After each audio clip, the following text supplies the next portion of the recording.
নমস্কার বন্ধুরা, আমার চ্যানেলে আপনাদের স্বাগত জানাই। আজকে আমি আপনাদের বানিয়ে দেখাবো কাঁচা আমের আমসত্ত্ব। প্রথমে আমি কিছুটা আম খোলা ছাড়িয়ে ধুয়ে রেখে দিয়েছিলাম। এবার কড়ার মধ্যে দিয়ে দিলাম আমটাকে, স্বাদ মতো নুন দিলাম, দিয়ে সামান্য একটু জল দিয়ে দেব সেদ্ধ করার জন্যে। এবার আমটা সেদ্ধ হয়ে গেছে, আমি ম্যাশ করে নিচ্ছি আমটাকে।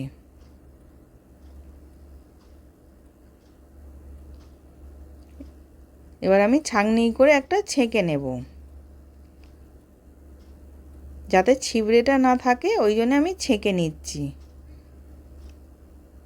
আর এই আমসত্ত্বটা আমি রোদে দিয়ে শুকনো করব না, এটা পাখার তলাতে আমি শুকনো করব।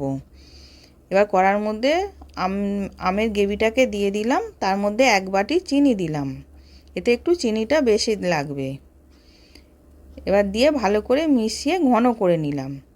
এবার আমি 1 চামচ চিলি ফ্লেক্স দিলাম, দিয়ে ওটাকেও ভালো করে মিশিয়ে নিচ্ছি। এবার মিশিয়ে নিয়েছি, এবার হয়ে গেছে, আমি নামিয়ে নেব। এবার থালার মধ্যে তেল ব্রাশ করে রেখেছিলাম, এবার আমসত্ত্ব করার জন্য ওই আমের গ্রেভিটাকে আমি ঢেলে দিলাম, দিয়ে ভালো করে ছড়িয়ে দিয়েছি। দিয়ে এবার আমি 2 দিন পর দেখাচ্ছি। এবার 2 দিন আমি পাখার তলায় রেখে শুকনো করে নিয়েছি।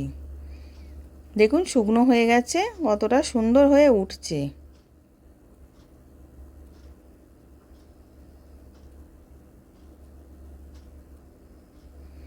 এবার আমি কেটে দেখাচ্ছি।